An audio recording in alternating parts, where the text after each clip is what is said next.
Whew. Okay. All right. I think we're set to go. Hold on.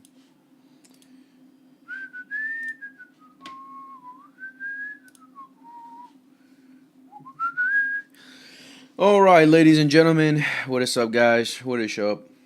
Just doing a little calm stream today. Just to, hold on. Just make sure. All right. I think we're good. Just doing a little calm stream today just to talk some ball with you guys, talk some footy, talk with you guys. I'm back, Daddy. Oye, Saba over Lewandowski type shit. I won't be too upset about saying that this season. Nah, not this season. But yeah, guys, just a quick little stream that I want to talk to you guys about certain things that have happened this weekend. This weekend has been a very eventful weekend, and we're going to talk about it all today. We're going to talk about Atletico Madrid bottling it, the Arsenal bottling it, and talk about a little bit about what's going to happen this week as Barcelona host Celta Vigo at the Camp Nou to potentially try and end their title race to this week. Hopefully, I don't know. Now we still have plenty of games to go before the title race officially ends, but yeah, hopefully Madrid play tomorrow. So hopefully Madrid bottle it tomorrow, and then we win on Wednesday. We go up by 12 points. Holy shit, that would be incredible. That's practically season done for Real Madrid, but that's what we're going to talk about today. We're going to talk about Atletico Madrid bottling it. I already went in depth a bit, but just to talk about it yet again, about Atletico Madrid, and basically their failure this season yet again. Atletico Madrid, another failed season for Atletico Madrid. Diego Simeone bottling it again, and the biggest question mark to be asked is, what is the future for Atletico Madrid after such another tragic loss, another tragic final loss, man? Our season was gone from the start. What are you talking about? I mean, for the league, yes, but you getting to the final of a Copa del Rey, you getting to the semifinals of a Champions League at this, like Atletico Madrid at the beginning of the season were bad. They were bad. No one's denying that. From the beginning of the season, you can see how out of it they were for the league title, but this second half of the season, they turned up. They did better. They got into a good form to the point where they've gotten as far as they got in the Copa del Rey and are in the semifinals of the Champions League. So they still have their potential. I mean, and still for the Champions League, I don't think they're going to win the Champions League. That's not in any way. I don't believe that they're going to win it. But the Copa del Rey was their one chance. I'm a Real Madrid fan, bro. I don't give a shit about the fake Madrid. Oh, I mean, I'm not talking about Real Madrid. I'm talking about Atletico Madrid, bro. I'm talking about Atletico Madrid right now. Real Madrid we can talk about another day. Real Madrid is a lot to talk about Real Madrid, but I'm talking about Atletico Madrid right now. I'm talking about the other Madrid who bought it, but at the same time, Madrid, the actual Madrid, they're going trophyless as well, which is pretty crazy as well to think about, considering how you guys were going to the season. But for you to say that you were gone from the beginning of the season, I don't know about that, bro. Talk about my team because yours is out of everything. I'm not talking about Real Madrid. I don't even know who you support. You support Atletico Madrid or Real Madrid? Tell me that first. If you support Real Madrid, can't even say Real Madrid, bro. Can't even say about Real Madrid. Atleti. You're an Atleti fan. All right, fair enough. But I mean, you're basically out of everything now too, because you lost the final. This is your last chance. I think you can admit that this was your last and final opportunity to try and win a trophy this season, because best believe you're not winning no Champions League. That's 100%. When was the last time you won a trophy? True. I think, what 5-6 years ago now? The last time they won a trophy was their league title. Back in 2020. If you're crying about the ref like every other Barca fan, I'm not crying about anything. I'm just talking about what we witnessed this weekend. I came into this. I started this stream with. I was chilling, bro. I was chilling. When was the last time you lost with dignity? I don't know if you're talking about me or to the Madrid fan who was talking about you. The highest spenders in La Cota to not win in 8 years. Such a glory hunting fan base. Again, I don't know who you're talking about at this point. We better not talk about Barcelona, because if we're glory hunters, we haven't won shit in the last 10 years in the Champions League. That's for sure. But let's get back to Atletico Madrid, bottling it yet again. Listen, this was a great final. I streamed it. It was an incredible final. Atletico Madrid, Real Sociedad, a great battle in this final. Definitely deserving of getting to this final, getting as far as they got, and they gave us an incredible performance. And Real Sociedad came on top with Sorloth and Julian Alvarez, Mr. Crucial penalty. Madrid must win tomorrow. Yeah, you must, because if not, it's clip. May we win trophyless for 2 seasons and you say glory, honey. Um, Atletico Madrid, listen, I don't know what to say anymore when it comes to Diego Simeone at this point, bruv. And I think the biggest question mark to be asked is about for Atletico Madrid is how much longer? How much longer with Diego Simeone? How much longer are you guys gonna stick with Diego Simeone? That's my biggest question mark. Your prediction for Madrid versus Alaves and Barca versus Celta. I think Madrid will beat Alaves. I mean, at this point, they have to win it because if they don't, they're clipped. They're playing at home, so I doubt they bottle it at home again. And for us, I think we'll win too. I think it could be a difficult game for sure, but I see us winning. Simeone needs to leave. If they don't win the championship, they're getting cut. He's getting cut. He's getting cut. I mean, might as well say right now he's getting cut. Loved it when Atletico players cry. Bro, La Liga, like the people in charge of the camera, like what the hell were they doing? Like they were panning on children that whole time. I'm like, bro, what are they doing, bro? Panning at the adults, the grown men crying. They were panning out the kids the whole time. I'm like, okay, but yeah, Atletico Madrid tears a lot this weekend for sure. Because again, for them to win this Champions League, it's just not happening, bro. El ex de Atletico pa. Okay, I don't know what that language is. But Atletico Madrid, listen, this game right here, another spectacular performance in the final. But for me, it was a matter of Atletico were chasing this game throughout this whole 90 minutes rather than actually trying to take control of the game. We saw it in the second half. Obviously, they had to get a goal back. For the most part, they were the better team in that second half. They were attacking Sociedad, while the Sociedad was just defending the whole game. But a majority of this game, it was Atletico chasing. And that just gives you even more question marks about Diego Simeone and the football that he plays. Why can his team start off proactive? Why can his team start off being on the front foot and trying to kill the other team rather than absorb pressure and just hit on counterattacks, bro? At this point, what are we doing here? Unless Atletico decided to park the bus after scoring on you, maybe Madrid will be closer. I literally see Barca looking for blood these next couple games, leading to El Clásico. All focus on La Liga. Barca is a different animal. Facts. At this point, we only got the league. I'm still very confident we're going to win the league. We're 9 points clear.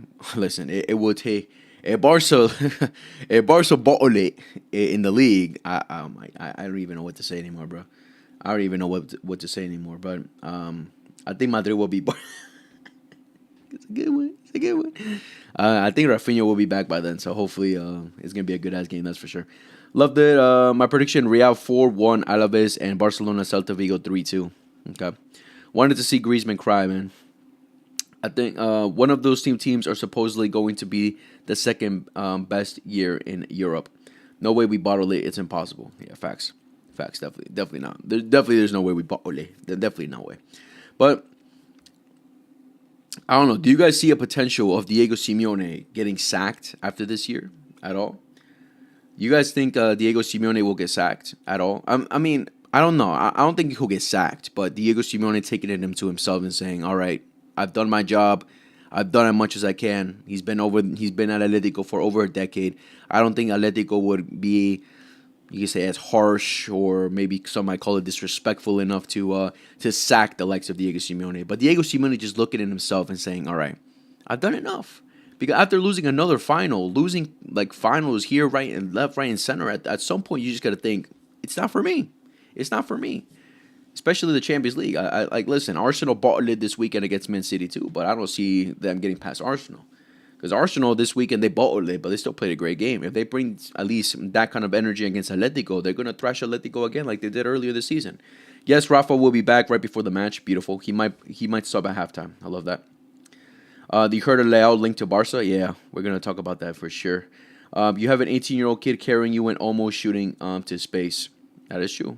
I mean, it does carry at times, but there's also times where we ball out. Barca need a striker and fullbacks, 100%. The Atletico Madrid board loves Simeone. That's true. Atletico versus the refs. So thank you for the follow, man. Appreciate you. I don't know if he gets sacked because their front office only cares about beating top teams with no trophies. Diego Simeone, in his whole career with Atletico Madrid, he won one single trophy. Now he's won a Europa League. He's won league titles. He's won 2 league titles. Like no one can deny But who will replace him with Arteta? Yeah, that's the biggest question mark, right? That's the biggest question mark.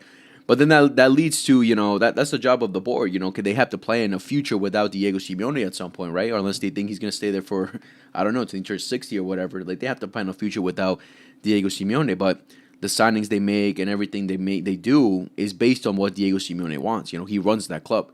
So, yeah, it's probably looking very unlikely that he'll leave anytime soon. I just saw Julian wants to come to Barca this summer. Yeah, I saw that too. What's your news to Mourinho, to Madrid, as he would like to join them?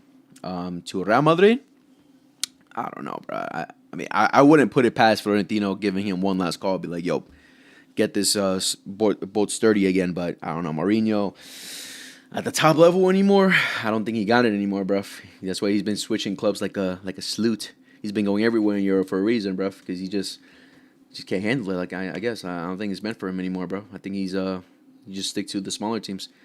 For Barcelona to lose La Liga, Barca needs to lose Getafe, Osasuna, Real Madrid, and at least draw one of their remaining games. For Barcelona, yeah, I see, like, that's just not happening, bro. There's just no way.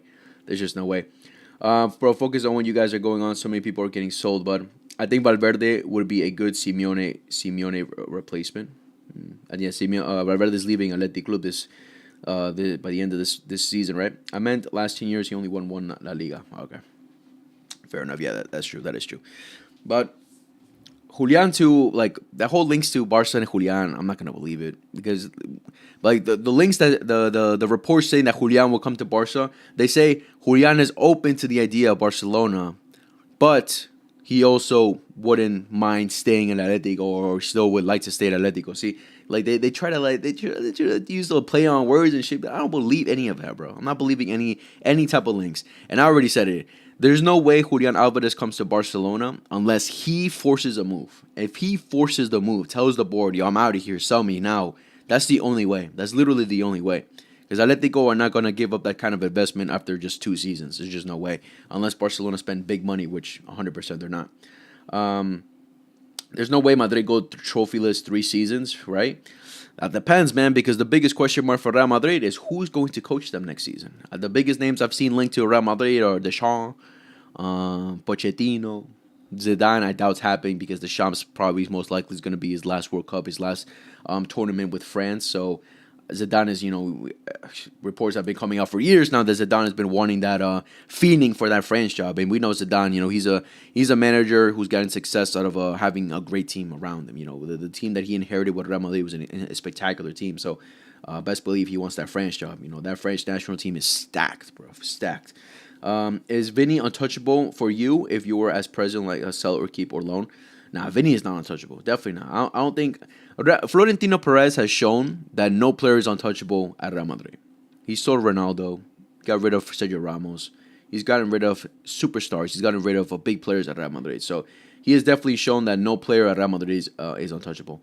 Alvarez is dumb if he don't join Barca, but if he doesn't, then it has to be Osimhen. He's just perfect for what we need. Yeah, recently I just saw a link that Barcelona's alternative is Osimhen. So, yeah, but again, Julian Alvarez to Barcelona, this definitely, at least this summer, it's not happening. There's just no way. Again, unless Julian Alvarez goes to the board and forces a move, which is obviously, like, I'm sure throughout these last couple of seasons, Julian Alvarez has gotten some love for Atletico Madrid, for Simeone, for his team. He has a lot of national team compatriots there as well. So he's not going to force a move, bro. It's just going to be a bad look. It's going to look bad for his image and everything. The fans are going to turn on him and everything. You never want that to happen. So Julian Alvarez is not going to force a move. So the only way is that Barcelona lay down the cash, and that's just not happening. That's just not happening. Not with the amount that they would ask for sure. Should we sign a new striker or keep Lewandowski? No, we definitely need a new striker. Love your content. I don't even be on here. I'm following my boy. Thank you, bro. Appreciate you. Appreciate you. Shit in. I would like to get his Osimhen from Gala. We need a pure striker who can press. Yeah, Osimhen is not a bad alternative. I think the biggest criticism that people have been giving Osimhen is obviously his wages are going to be high, that's for sure. And some people say his attitude is bad. I'm not really sure. I don't really watch Osimhen week in, week out to really know what he's about. Obviously, at the highest level, I've seen him play, and he looks pretty good. But his attitude, that's another thing that definitely we have to look at for sure. But I hope Mourinho says no to Madrid. Man, I doubt Mourinho will say no to Madrid, bro. I'm sure they. I feel like he's gonna be the other way around. Madrid saying no to Mourinho. I mean, I don't know. Has there been links that Mourinho's could that Real Madrid have been wanting? What's his name? Mourinho? I haven't seen anything because that would be interesting. I'm gonna be honest. Barcelona didn't do much this season either, and that's counting the UCL. I mean, yeah. Looking at everything that's gone down this season for Barcelona, the expectations were high because of how great Flick did in his first season. But then when you look at everything that's gone down this season with the injuries, with players dropping a level like from last season, like Koundé, Lewandowski, Ferran Torres, Balde, so many players dropping a level. Like, man, I'm surprised we're even at this far in the league. But in the league, we're also seeing that Real Madrid have not been able to do it too. So, as much as I think we're winning this league because we've been great, it's also a matter because Real Madrid have been shit. That's just a matter too. So next season, if Real Madrid turn it up, we have to turn it up too and beat them. Because last season, Real Madrid weren't the best either, but they were still there in the league. They were 9 point. We were not 9 points clear by them from them at this point in the season. So definitely, today's my birthday. Happy birthday! I don't want to say your name wrong. Alayase. Happy birthday, bro. Have a great day. Bless you. Doesn't Alvarez want to play in the Premier League again? Does he? I mean, who would he really go to, man? Maybe Arsenal. You guys got Ferran. He's cooking right now. Stop that, bro. I'm not believing the Ferran hype right now, bro. He's tricked me so many times, bro. You're watching Madrid tomorrow, 100%. We need a center back. Who would you sign? I mean, right now the biggest links are Bastoni, right? Bastoni is the biggest link, so I wouldn't mind a little Bastoni. Van de Ven. I'll take a little Van de Ven too if Tottenham get relegated. His price tag's going to drop for sure. You just go back to back on him like he's hitting, then supporting, then hating. Barca play Atletico Madrid in the Supercopa for the 20. Yeah, since Atletico Madrid lost the final, we're gonna be playing them. We're gonna be playing them. Hold on. Barca play. Okay. Who do you think? What do you think about Barca fans wanting Flick out? Ridiculous. It's ridiculous, man. The Barca fans that want Flick out, it's either I don't even know what to think of that. Like I really don't know how to think of like some Barca fans really want to Flick out because again, you're asking Flick to work miracles like he did last season, really. Because what signings did we make this season? Who did we get in? We got John Garcia, which was a great signing for sure. Goalkeeper we needed, 100%. That's a great signing. I'm not mad about that. Rooney Bargi, talented player, but he's not going to be a difference maker for Barcelona, let's be honest. And Marcus Rashford, who's inconsistent. He has moments where he's great, he's doing great, and then falls off a cliff again. So you're expecting him to work miracles, bro. Like, what manager can really work miracles like this? You need signings, you need backings, and he's got no backings at all. Let me read chat. I don't want to miss no hoodoo. Bro ain't going to turn shit again because Real Madrid was to try and bring old managers. Him coming changes nothing anyway. Bro, honestly, is going to get even more fiery in the dressing room with Mourinho because Mourinho is the type of person who can't control himself and might be too harsh. And if that falls on Mbappe and Vinny, I see where you're going there. Him coming changes nothing anyway. No manager can fix Mbappe and Vinny. So if they bring back old managers, we have to react fast so we don't turn shite. But do you think Messi would come back? No, definitely not. Pepe Alvarez de Jose is not joining Madrid. Maybe if he stops playing the high line, you have a chance to win the UCL. As a Barca fan told me that Xavi is a better manager than Flick. Stop, bro. Who said that, bro? Who said that, bro? No manager. Yeah, right here. I agree with what you said here, Alex. No manager can fix Mbappe and Vinny. So listen. If Mourinho were to come and if he fails and if he doesn't go right, one thing Mourinho could do is be very vocal and let the fans and everyone know about the situation because you have a yes man like Arbeloa saying everything's fine, we have the best players in the world, blah, blah, blah, blah, blah, blah.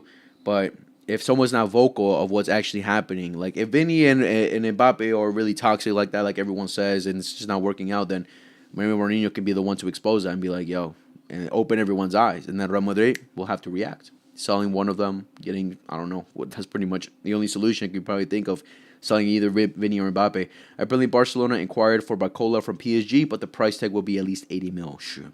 I like Barcola. I like Barcola a lot. Obviously, needs to fix some things as well. Like, sometimes he needs to fix his decision-making and his finishing for sure. But he's a baller, bro. He's an incredible winger, bro. Mourinho better stay away from Madrid. No one can save this Madrid team. But Mourinho, he's also a very cocky guy too. So he would think I could be the one to change it all. So you never know. You give Hansi Flick a legit transfer window, and you will see something scary. Exactly, Nico. You know what's coming. Exactly, bro. You need to give the guy a transfer window, bro. You need to give the guy a transfer window. Even when we signed Joao Cancelo, did he want Joao? No, he didn't want no Joao Cancelo. He didn't want no Joao Cancelo. Okay, in hindsight, look, Joao Cancelo's done great since coming in. He's done his job. But Hansi Flick didn't want Joao Cancelo. Hansi Flick wanted a center back in January, but we couldn't get one. We opted for Joao Cancelo because it was the cheaper option, and obviously it's a loan, so we didn't sign anyone really. Bro, Laporta needs to wake up and not let Perez take control. Fuck these putas. What do you mean by control? Like, what do you mean by that? What do you mean by that? Endrick and Nico Paz is 100% coming to Madrid in the summer. Yeah, that's the thing, right? You're getting the likes of Nico Paz in too, who's coming in with confidence. Endrick coming back as well. So you need a manager who can be a great man manager. Madrid need a manager who can be a great man manager. Tactical wise hasn't always been the priority for a team like Real Madrid. Like we just saw with Xabi Alonso. But having obviously some knowledge tactically, but a man manager has just shown for Madrid is the main thing that works. Maybe Ancelotti will come back after Brazil get knocked out in the World Cup. I don't know. Endrick or Rooney, two big stars. Endrick or Rooney? I mean, right now Endrick because he's cooking. Endrick has shown for a while now he's a big star. Arbeloa would be great for youngsters. Yeah, but Arbeloa is not staying after this summer. There's no way. Do you give Atletico a chance against Arsenal? Arsenal are missing some big creative outlets up front. I mean, man. Listen, going back to when Arsenal played Atletico Madrid earlier in the season, I remember watching that game and just seeing a one-man army of Julian Alvarez doing everything for Atletico, trying to find solutions for Atletico. So if we base it off that game, then no.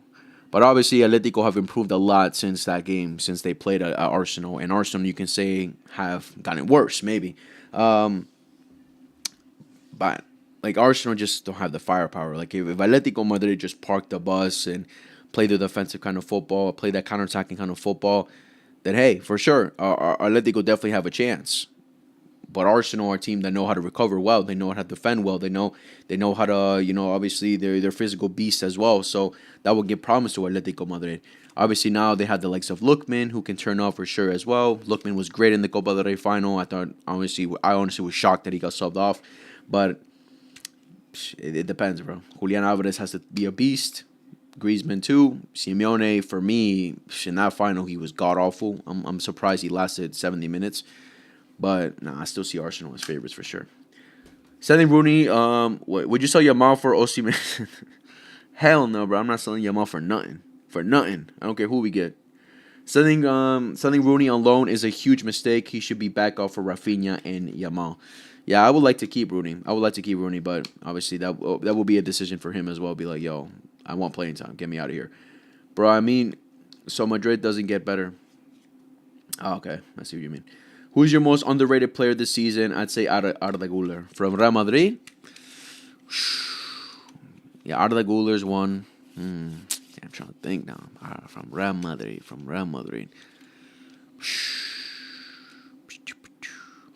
You guys have just been so shit. I mean, not kidding. Valverde, I don't know. Valverde wouldn't be underrated, really, would he? I mean, Alvaro Carreras, I like Alvaro Carreras. I don't know. I know he gets criticism too, but I like Alvaro Carreras. I think he's a good left back. I think he does pretty well going forward. Defensively, at times, can lock players down. He's not the elite left back, but I think he does pretty well for himself. I think he just needs that managers to get the best out of him, and he can cook. Carreras gets cooked, bro. Yeah, he does get cooked at times, right? Like, Olise destroyed him, right? He destroyed him. But I've seen Carreras have some good games too. Especially going forward. He got that good IQ of going forward, pushing forward, and creating attacks. But, yeah, I don't know. Underrated is kind of difficult because, for the most part, I think they're all fairly rated from Real Madrid. Do you think Julian to Atleti was a bad transfer for him? Oh, my God, bro. I've been vocal about that for a minute. I made a whole video on my YouTube just talking about Julian Alvarez to Barcelona's to Atletico's one of the worst transfers we've seen in recent years. For Atletico, that's an amazing transfer. But for Julian, worst decision you could have made. For the love of the game, Arsenal has to win against Atleti. Fuck any team from Madrid. Doesn't Barcelona have too many midfielders? Maybe Gavi will get sold this summer. I think Asalo will be leaving this summer. But that's it. I think the only from our midfield, the only one I really seen leaving this summer is Casado. Mourinho is washed. Why would he waste his time on these bum of players? In fact, Madrid loan Endrick from Santuano is insane to me. Yeah, it's true. I mean, I think Endrick wanted to leave too, bro. He wanted to get some minutes. Just give him minutes, bro. He's good. Don't waste Rooney's potential rotting on the bench. Yeah. Hopefully now that we're only focused in the league and we have a good advantage, Hansi Flick gives Rooney his opportunity. I hope he does. Like Rashford, but it's sad he wasn't consistent enough. He just needs time. Arda Güler is underrated, even though he's unlikable at times. He proved in the UCL. Yeah, Arda Güler is a baller, man. I was upset that he went to Real Madrid. Obviously rejecting us too, but yeah, he is a baller. He's gonna have some competition next year with Nico Paz, that's for sure. Unless the right manager comes in and somehow finds a way to link them both together. Because Nico Paz is versatile. Arda Güler at times can be versatile, but obviously his best position is playing through the middle, playing that attacking midfielder role. But Nico Paz is too. So we'll see how they link up next season. But yeah, that's some competition for sure for Arda Güler. Didn't Julian Alvarez reject PSG for Atletico? Were PSG in for Julian Alvarez? I don't remember because like throughout that whole saga when Atletico Madrid signed Julian Alvarez, I didn't really see many teams like go after him because you would think, Julian Alvarez is open. He wants to leave, spend some big bucks for him, right? But I don't know. But I mean, I wouldn't be surprised. I think when you see Atletico, you have a Argentine manager, you have some Argentine what's it called? Because I think another big part of Julian leaving Man City was because he wanted to feel comfortable. Go to a Spanish-speaking country, obviously in England, all English, blah, blah, blah. And obviously some players who speak Spanish and everything, but I think that's definitely another reason, so that's why he chose Atletico. Would you sell Pedri for Endrick, Arda Güler, and... No, what the fuck? What kind of question is that? That's going to be interesting to see that dynamic. Why do Madrid fans laugh at Barca for 11 years with no UCL when we went for 32 years with no UCL? I don't know, bro. You got to talk to your Madrid fans, bro. As a Madrid fan, bro, you gotta talk to your buddies, bro. You gotta talk to your buddies. I don't understand, man. Recency has probably. Do you believe all these Alvarez and Bastoni rumors? Bastoni, I can believe. Alvarez, no. Nah, Alvarez. Bastoni, I can believe because we need a center back. We all know we need a center back, so I can believe that. And Bastoni, I'm sure he would want to leave Italy at this point after basically being a main reason as to why his country is not going to the World Cup. So. Yeah, bro, we can let Madrid dominate again. We can't. Laporte needs to see what Perez is trying to do. Endrick was really impressive against PSG yesterday in the first half. He lacks a bit of stamina, but he can do some damage for sure, bro. He's a baller, bro. I'm done with football. If Madrid wins UCL before we do, my God, bro, I wouldn't put it past them, bro. I don't know, man. They just know how to get it done in the Champions League. PSG making it happen without a traditional striker, so we just need a flair winger, to be honest. Yeah, we definitely need a winger too. So what would you guys think is the priority then? A left winger over a striker, or a striker over a left winger? Because we definitely need a left winger too. We have like basically no threat on the left. Rashford's just not doing it. Rafinha obviously can do it too, but this season has shown Rafinha is very injury prone, man. I don't know. He's gotten injured so many times this season, especially in the big moments when we really needed him. He's gotten injured. So listen, let's go over to this right here. Boom. Oh my God, my fault. On the YouTube chat, on the YouTube stream, I didn't have that over. They're torching Bastoni Italy right now. I'd want out too. Yeah, a striker, bro. Yeah, I feel you. But Justin, AC Milan wants 50 million for Rafael Leao, who has been offered to Barcelona. Leao open to the move. He's currently on an idea, but within the club as an alternative option, but not the first option right now. Let's see if things change. Yeah. I do fear the left wing because we need competition there. Yeah, we definitely do. What happens to Rafinha? Barca invest on a new left winger. I don't think anything will happen because I think in the pecking order, Hansi Flick still loves Rafinha. He loves Rafinha of everything he offers. So if we bring in even if let's say Nico Williams came through, it still would have been Rafinha over him.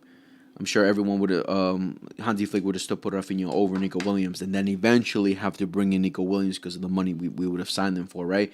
So if we do bring in a left winger, I think Rafinha's still at top of the pecking order. They will have to be a substitute for Rafinha. Rafinha is our number one player, no doubt or questions. He is a leader. Facts. What do you think of Omar Marmoush? He can play left wing and striker. Amazing pace and presses really well. Also, Man City don't give him any minutes, and there's no rivalry. Marmoush is a baller for sure too. He's a good player. I wouldn't mind taking him, but what would the price tag be? How much was City when they just got him? How much would they really want to sell him for? Bro, hear me out, or what? We can't let them dominate UCL for Real, or I'm done with Barca. I hear you, bro. I hear you on that. He will get the job done at center. I feel you on that. You know, he's a versatile player. Marmoush is a very versatile player. So, Rafinha has always been more of a finisher. Anyways, he would be better as a center. I mean, not really as a striker role, right? Like, I mean, he could probably. I mean, if Hansi Flick can transform to Rafinha to like how Dembele can transform, maybe. But no, Dembele is just obviously like a better. You can see better quality at times than Rafinha. Obviously, great with both feet. Like Rafinha will have to turn into another beast, but obviously Rafinha is gonna still compete in that little left winger role. Madrid is more corrupt. Club Perez needs to fuck off. I wish they would never UCL. They never win a UCL again. Period. We'll see, man. We'll see. They're struggling this season, so maybe we'll see how many years this little bad moments for Madrid last for sure. But I don't know if to talk about Atletico. Let's get to the other topic that I wanted to talk about today, which is hilarious of what happened this weekend. We all remember what happened this weekend. The arse. Arsenal. Marmoush was sold for 80 million. He's not played for 1 or 2 years, and you can feel the pressure on City to let him go for around 50. Man, potentially, but man, that's still bread right there. But again, if Barcelona go for what's his name? If Barcelona prioritizes Bastoni, that's what I'm saying. If Barcelona prioritizes a defender, bringing Bastoni, spend 70, 80, whatever the case may be, on him, because obviously Inter are going to want a good amount of money, then I don't see what other big signings we could really make after that, really. Right now, it's about who we have to who's going to be the main priority, a defender or an attacker. So if we prioritize a center back, then who else? Like I don't see where we're gonna pull money out of our ass to try and get more players. That's how I see, bro. That's how broke we are. That's our situation right now.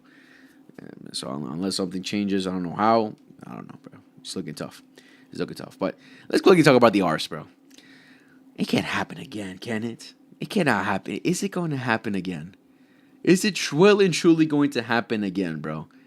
Arsenal are basically. Let's just say it. Let's just say at this point. Let's keep it a buck. City are tied with Arsenal on points because City play Burnley this week. There's just no way that they're going to bottle that. They're going to win that. Even if they're going away, they're going to win that game, and they're going to be tied on points with Arsenal. Basically, at that point, it's between goal difference, which Arsenal have advantage of. But, come on. If we're talking about a shootout, if we're talking about who's going to score more goals from here on to the end of the season, it's going to be City, bruv. It's going to be City. How on fire they are right now, bro. Bro, they robbed Bayern 2017, 2018, 2024. That's who they wanted. Cheaters, bribing the referee, shameless club. I follow Lyon closely, and I still can't believe Cherki left for less than 30 million. Lyon now have left a winger called Moreira, who is amazing. Good club to get players from. I have to look into it. But yeah, Cherki, man. Are we serious right now, bro? Are we serious? Come on, bro. Come on, man. You cannot be serious, bro. Oh, my day. Oh, my God. Holy shit, bro. This guy, man. What a player. What a player, man. Finally, Pep has realized Cherki is so valuable for this team because what a baller, bro. What a baller, bro. That goal he scored against Arsenal was incredible, man. Just the close dribbling with such confidence. He almost got to go early in the game as well. But this matchup was incredible. This was I rewatched the game. It was a great matchup. It wasn't like City completely dominated Arsenal. Arsenal definitely had their moments, like Kai Havertz missing some key ones as they hit in the post. Odegaard missing a chance as well. Like they were Arsenal played a great game as well. City had their chances as well. Semenyo, man, I don't know what was going on to him. That game, his first touch failed him, and a pass from Erling Haaland too that went a little bit too far. But this was a well contested game. But in the end, it comes down to quality. Who has the better quality? And obviously, City showed it in this game because Erling Haaland scored a great goal to give the lead to Man City. Well, Kai Havertz, yes, he scored a goal. Really wasn't like let's say a golazo or anything like that. It's just putting pressure on Donnarumma, and I don't know what Donnarumma was thinking in his head when he lost the ball in the manner that he did to Havertz to get that goal back for Arsenal. But Havertz missing that chance at the end from that great cross from like a beautiful cross from Trossard. Havertz all by himself. How do you miss the target, bro?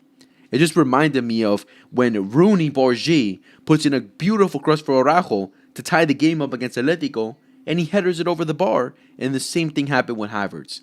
Uncontested, no pressure, and they completely and utterly fumble it. Yes, Havertz is obviously not a clear finisher, like a world-class finisher like the looks of Erling Haaland, but this is what you're playing for, bro. These are the moments where the men from the boys turn into men, where the men turn into superstars, into world-class players, into greats to be remembered. And Havertz, that was your opportunity, and he fucked it up completely, bro.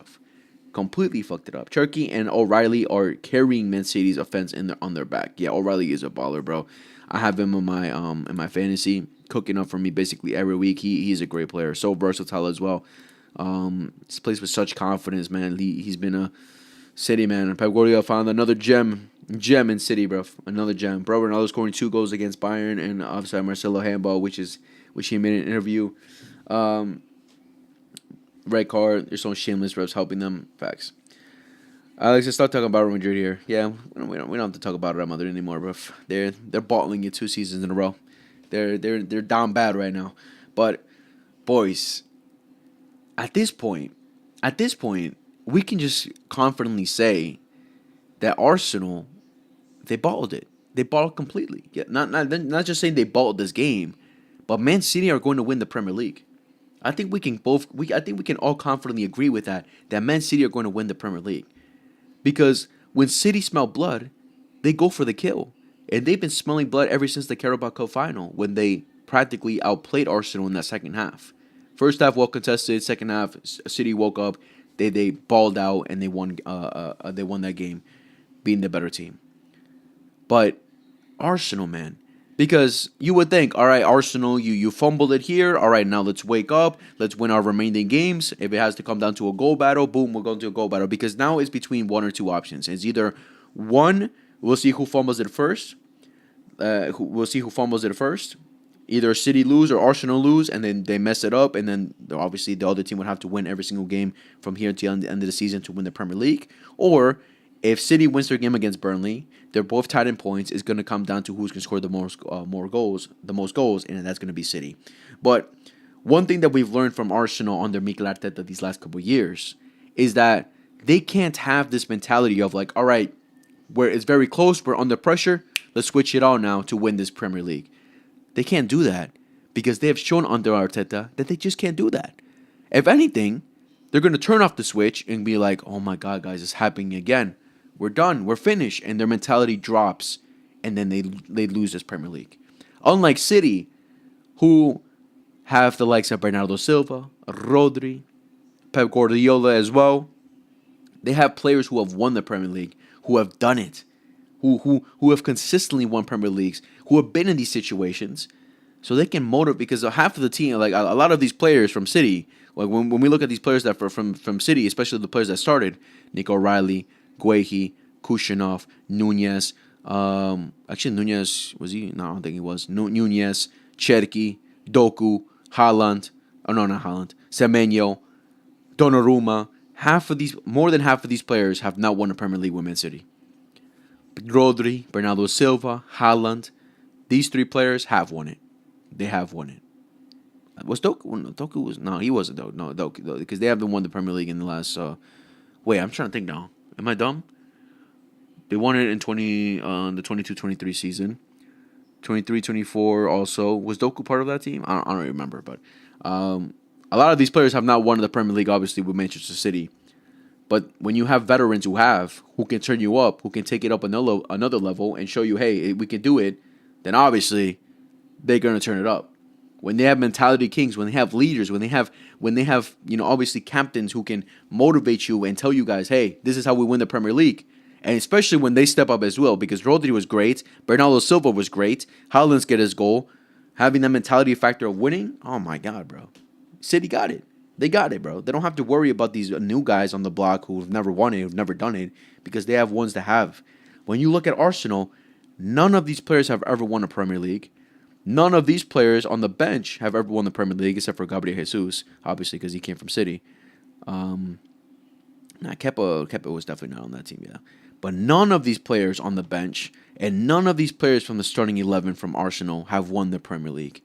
So they have no one that can say, all right, guys, let's turn it up. Let's switch the level. This is how you win the Premier League now. Not a single one.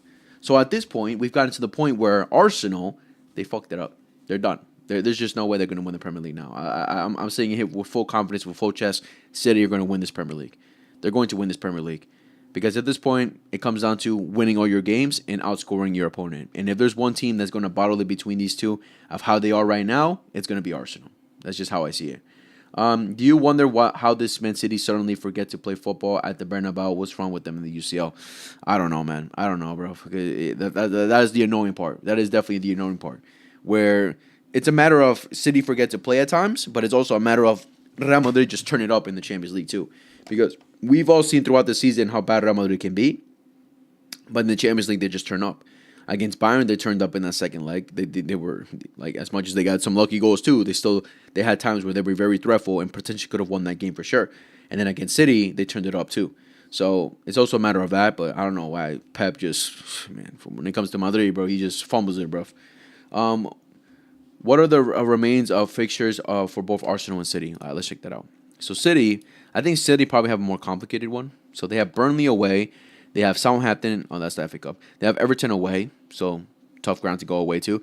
Brentford at home. Bournemouth away. Tough match for sure. Crystal Palace at home and Aston Villa at home. So, they have some difficult games for sure. They have some difficult games but I still see them getting over the line over those games. Arsenal have, besides the Champions League matches, they have to always focus on as well. Newcastle at home. They should get the job done there. Fulham at home should get the job done. West Ham away. I mean, West Ham are in a difficult situation right now. They want to stay up in the Premier League, so they're going to give Arsenal a game for sure. They are West Ham have to try and get as many points as they can because West Ham are down there, man. They want to stay alive in this Premier League, so they got to win. They're right on top of Tottenham, so best believe they're going to give Arsenal a tough game for sure, very tough game. Burnley at home and Crystal Palace away. So you could say that City probably have the most difficult set of games. Arsenal have 1, 2, 3. 3 home aways and then 2 away. Okay. I don't even care about Alaves. Lose to them. Points are going to be clear of 10. Doku came in after the trouble season of City. Also, Doku does have a Premier League then, because they won the Premier League after. All right, there we go. They crumble under pressure, but they have a both. Arsenal actually played amazing football a few years ago, but no philosophy is helping them now. Yeah, because Arsenal Man City's opponents are tougher though. Yeah, for sure. Bournemouth haven't lost in the last 13 games. Yeah, when you look at all the fixtures right here, City have the tougher fixtures, but it's just a matter at this point of mentality, man. It's just mentality now. Arsenal have now won their last 3 games. Have not won in the last 3 games. They've been dropping points in the Premier League. Games they should be winning, like against Bournemouth. Come on, you should not be losing at home to Bournemouth. Even though Bournemouth are great, they've been doing great. You have to win these games. You're Arsenal who are competing for the Premier League. You're not an Arsenal who are just there. No, you're competing for the Premier League. So they should have won this game 100%. And then City away, like everyone, even Arsenal fans were saying they're going to lose this game. So it's a matter of, yes, City have their tougher fixtures from here on out, but mentality wise, how much have Arsenal dropped? They've dropped a lot, bro. They dropped a lot. So now it's just a matter of, can they finally change something this year where they just switch it on and be like, all right, we have to do it this time. We're closer than ever. I mean, they've been close for the last couple of years now. So that's why I just can't imagine a world where Arsenal be like, all right, now it's our time. Now we can do it. Now we should do it. If they've proven multiple years now that when they had to switch it up, turn it on, turn on the switch. They can't do it. What makes you think now they can do it? There's just nothing that can give you confidence to believe that they can do it this time. There's just nothing. Having to play in LDC is a big deal for Arsenal. They look tired recently. Yeah, I mean they also been dealing with a lot of injuries for sure, like Bukayo Saka being out for a while. They've had to deal with some injuries too. Bukayo Saka is obviously a key important player. Players being consistent throughout the season, and the things they have to deal with for sure. But Arsenal fans have been saying they have one of the best depths in Europe in the Premier League. So prove it. Yeah, if you have some of the best depths in Europe in the Premier League, you have some great people coming off the bench, then prove it, bro. Prove it. Obviously, it's not good enough as they've been flexing if they can't win games with their depth with the depth that they have. Obviously, dropping the level from your starters to your bench players is dropping a level for sure. But if you're flexing, you have a great depth, you have great players to come off the bench, then you have to prove it, and they just have not proven it. Do you fear that Barca might actually go for Rashford again? We might have to stop watching next season. My eyes bleed watching him jog on the field. I mean, I know Barcelona having complications with an agreement with what's it called with Manchester United over a price tag. I think they've already had an agreement with Marcus Rashford himself, but I think they're having problems with having to find the right price to actually get Marcus Rashford. That's what I've been seeing. So I think Barcelona trying to get a bargain for Rashford. They're trying to bring the price as low as possible, but Man U aren't budging, which is crazy to think because 30 million obviously isn't like a lot of money for sure. But we're just that broke. That's our situation right now. In this summer transfer window, Arteta prioritized physicality and work rate rather than getting creativity and offensive output. Yeah, because at this point, this is Arteta's team, bro. He's gotten the signings he's wanted. I know there was debate of between Gyökeres and I think Arteta wanted Sesko, but they ended up going for Gyökeres, who obviously hasn't been incredible. He's got some good amount. How many goals does he got this season? He's got 18 goals. Obviously, dropping a complete level from what he was last season for sure. At Sporting, obviously the level of competition change is clearly evident for sure, but for the most part, this is Arteta's team, bro. He's built this team. He's gotten the signings he wanted, but yeah, priority. They had to prioritize getting better attackers like Martinelli, Madueke. Come on, bro, they're just not that great. As it was a great signing for sure, but for some reason Arteta, as he's been dealing with some injuries too, but for some reason Arteta, there's also been moments where he's just not starting him. He'd rather start Odegaard, who I can understand because he's probably a captain. That's probably why he wants to start him over like the likes of Eze because he can be that captain material. But you also got to understand Odegaard has been complete and utter dog shit. I say these last 2 seasons. He's not been great this season or last season. I feel Madueke can be our Joselu. Man, I don't know, bro. I don't know. Maybe potentially be that guy would come off the bench in the last couple of minutes to get us a goal and something like that. But man. The issue with Rashford is not just the transfer fee, but his insane salary. Yeah, his salary too. But the thing is, I think with the salary, they've already found a solution between Barca and Rashford. But it's just a matter of now Barca pulling the trigger and wanting to reduce the price for Marcus Rashford in general. But yeah, I think I don't know if we're gonna get Rashford though. I see it unlikely right now. Oh, hold on. Hold on. I just got a notification. Justin, Barcelona has set a spending limit, 100 million for a new striker and 60 million for Bastoni. Holy shit. Okay. Yo, let's go, bruv. How you doing, man? 100 million for a new striker and 60 million for Bastoni. I don't buy this Flick loves Rashford gimmick at all. Flick takes digs at him in press conferences and benched him the most important game. Fermin played with a broken nose, LMAO. Yeah, that is true. That's some bars right there. That's some facts right there. Like we be getting that Flick loves him. He loves him. But then doesn't want to play. Doesn't want to start him for the most important game of our season against Atletico Madrid for the second leg. That's a game where I think most of us agreed he was probably most likely going to start. Even though I also said that I just can't imagine this game. We're playing it without the likes of Fermin and Olmo.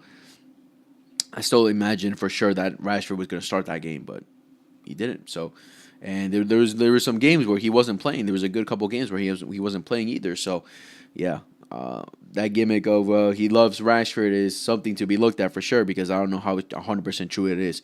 But Justin, Barcelona has set spending limits 100 million for a new striker and 60 million for Bastoni. All right, 100 million for a new striker. So that means what? A little Osimhen? I heard Alvarez wants to join Barca more than PSG or Arsenal. Bring this motherfucker in. Yeah, about 100 million, brother. I mean, they could take it. I mean, they would be making their money back. Our Atletico Madrid will be making their money back, but they'll want a little bit more. They want a little bit more. No way we're about to spend 160 million in a single transfer. Have you seen the history of Barcelona? But they've done it a couple of times. I think Atleti would ask for 90 to 100 million. Yeah, I mean, Atleti spend what, like 80 million plus some add-ons and things like that. So they would be making their money back if we give them 100 million for Julian Alvarez. So that's gonna be interesting. 100 million for a striker is a good money, but I don't think there are many options outside of Alvarez. Il Korupi from Bournemouth maybe, but he's still raw. Flick said Fermin provides the balance in attack and defense.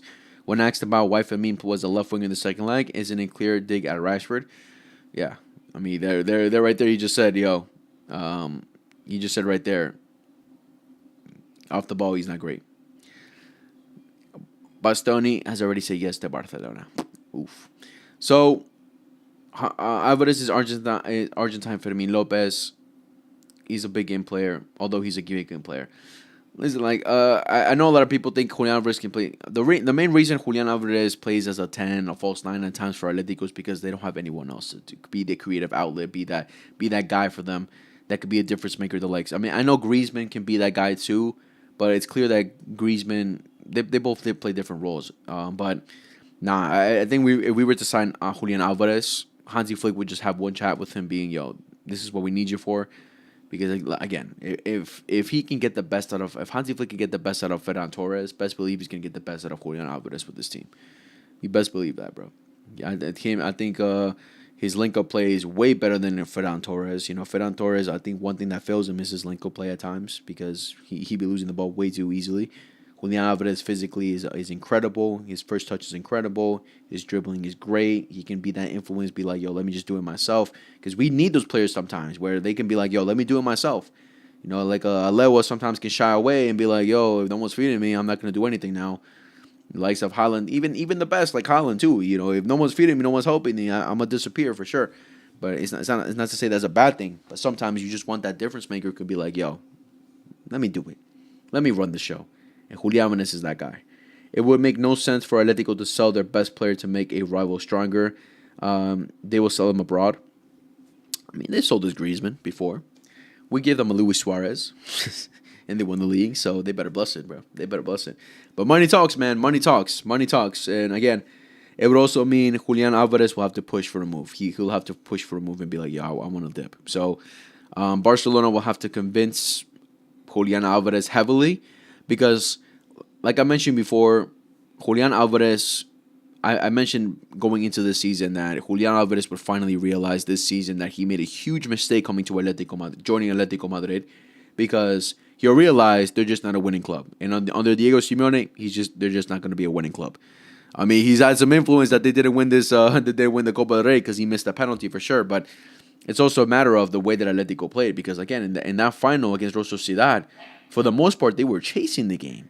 How are you chasing the game? As a team that's supposedly better on paper, with better quality, better players like Julian Alvarez, you shouldn't be chasing the game. You should be winning the game. You should be going after it. Because best believe it, Barca were in the final against Real Sociedad, we would go for the kill immediately. We would try and cook them as hard as we can. Well, Atletico Madrid, they started shying away, letting Real Sociedad play their game against them. But obviously, one thing that Real Sociedad lack compared to Atletico Madrid is the quality up top. You know, because for the most part, Oyarzabal wasn't getting clear chances in the game against Atletico in that final. The clearest chance he really had was the penalty. Besides that, not much. Julian Alvarez is their Lamine. I don't think he'll be sold at all. Getting Lookman was such a smart move from Atletico. Julian Alvarez is that's another thing too. Like, that's what's gonna make very tough for Atletico to want to sell Julian Alvarez because they're also going to be losing Griezmann. So not only do they have to replace, if they were to sell Julian Alvarez, they would have to replace Julian Alvarez, but they will also have to replace Antoine Griezmann. And who is that going to be for them? Who are they going to sign at that point, bro? They need to bring in two strikers. Obviously, if we were going to give the money for them for Julian Alvarez, then they would have some money to invest for sure. But who would they realistically get? They'll keep Sorloth up top. I really don't know who else they would get. Cholo, I don't know what kind of football he would want to play because there's been many moments where he's had to rely on Julian Alvarez to be that star player, to be the difference maker for them. So who can they find in the market to be that kind of guy? Who would we even want to join? Like, what high profile would want to join Atletico Madrid? Let's be honest. One of the main reasons Julian Alvarez joined Atletico Madrid is because, one, Atletico were one of the main reasons, one of the main teams to pay that price tag for Julian Alvarez to join them. Another reason being because of his Argentine national teammates that he had at Atletico Madrid. Some of them his friends, obviously good connection right there. And obviously the ones they've also brought in with the likes of Nico Gonzalez, Almada, they brought in even more. Spanish-speaking country. Like, being comfortable. That's one of the reasons Julian Alvarez wants to leave. That's one of the reasons Julian Alvarez wants to leave in general. So that's really the only reason Julian Alvarez is such a big profile that Julian Alvarez really joined Atletico Madrid. Because I don't think he joined them because he thinks that Atletico Madrid are going to be winning it all now with him just because of him bringing him in. I guess he just forgets the fact that Diego Simeone has shown multiple times that he is not always a winning coach or not a winning coach at all. Not gonna lie, we need star players. We need star players in other teams of La Liga as well. That's the only way the league grows. Is Griezmann leaving on a free transfer? Yeah, I'm pretty sure he is. Would you take Nico Williams at Barca right now? It's tough, man. This season he's not been great because he's been dealing with injuries all season long. I mean, I still think Hansi Flick can get the best out of him. He's still a young player. Like, I wouldn't mind. But I don't know. This season he has been really convincing. Thoughts on being linked to Sorloth? Oh, my God, bro. When I saw that shit, I'm like, what are we doing here, bro? What are we doing? I mean, off the bench player like he is for Atletico, I wouldn't mind that. If we get him for a very cheap option, I wouldn't mind that. But to be our main number one guy, hell no. You can stay away. Do Barca fans forget Alvarez actually ghosted in the second leg of UCL? His only highlight is that amazing free kick. Yeah, I mean, against us, first and second leg, mostly second leg, he disappeared. He wasn't great. But again, that for me, that's just a matter of, because that's how Atletico Madrid play. Because in that second leg, we went full on attack, trying to outplay them and everything. Well, Atletico were just parking the bus. And when they felt that pressure, when we scored those 2 goals, they felt that pressure.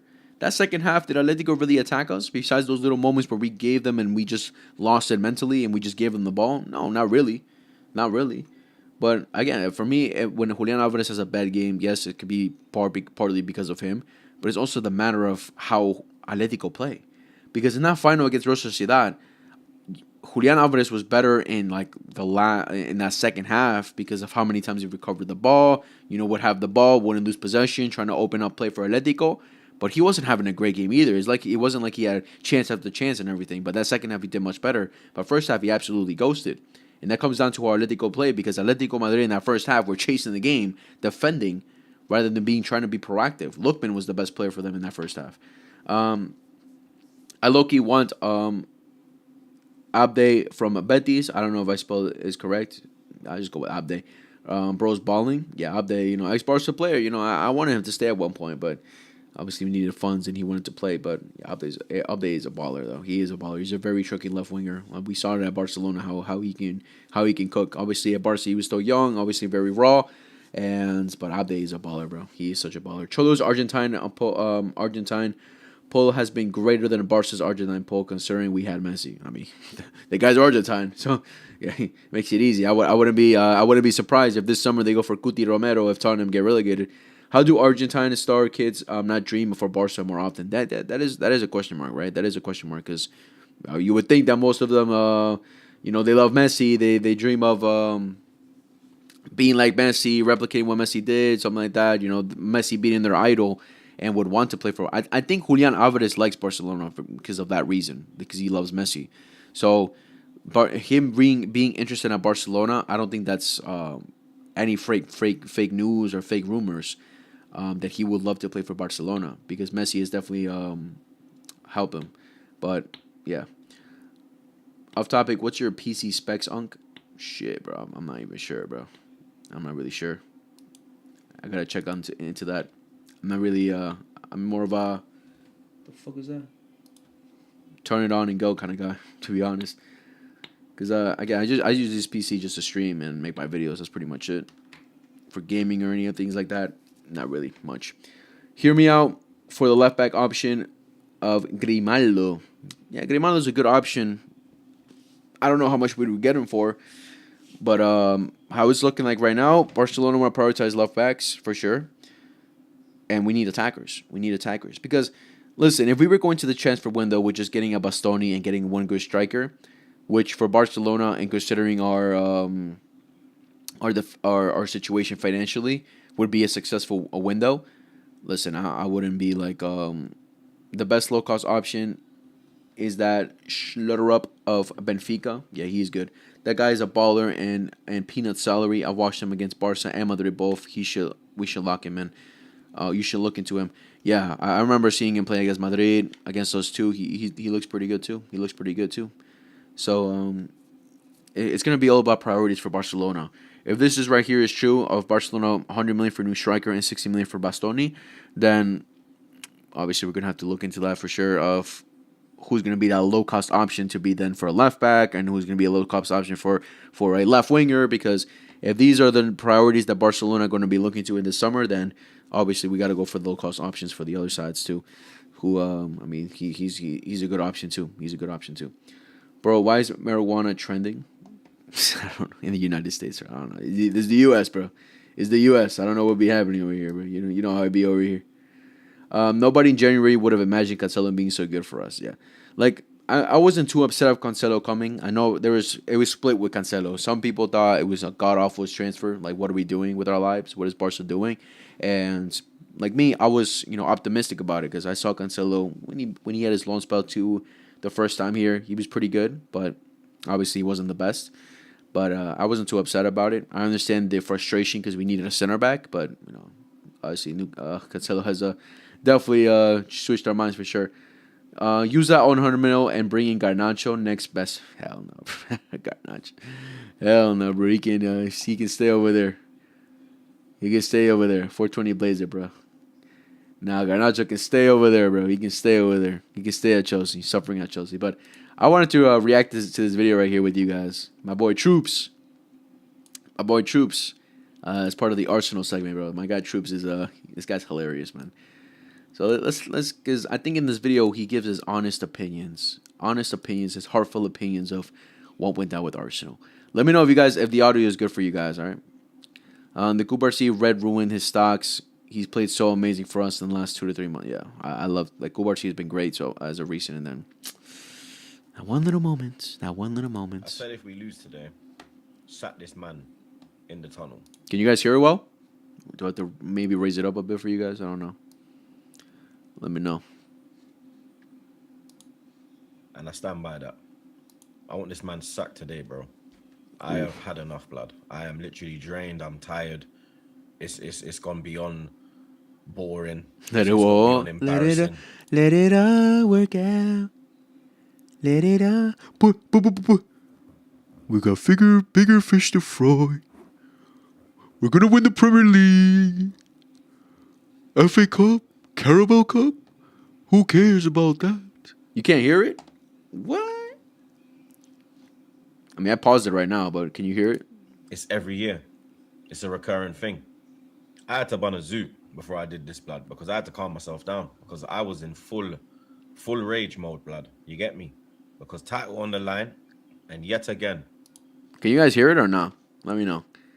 I thought I put in the right thing for you guys to be able to hear it. I may be tweaking. I'm pretty sure I put the right thing on. Hold on. Okay, audio. What the fuck?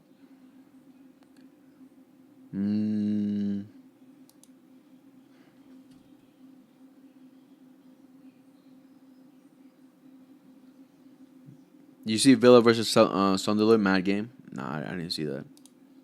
was actually a good game. I'm gonna have to look back into that. When Mastratuano, yes, you can hear. I bet when Mastratuano said he dreamed of Madrid, I wondered what those Argentine kids are being fed. Yeah, that's. It's either I mean, like again, he's still he's still a teenager, right? So he grew up in the era of Madrid, dominating with the Champions League and everything. So Barcelona these last 10 years, because when how is Mastratuano? He's 18 or something like that. So when Barcelona last won the Champions League, he was probably like 8, 9. So obviously, you're locked into football at that, but you don't have full understanding of it, right? But as he was growing over, as a teenager, he started to see Madrid winning it, and that's probably when you start understanding football, you start liking football, start appreciating football. So that's probably why he grew up in that era of Madrid dominating, and of course you're gonna be like, oh, this is why it's great to have a player like Lamine Yamal. Tammy Abraham Dagger got me crazy. Tammy, I forgot he went to Villa too, bro. My boy Tammy Abraham.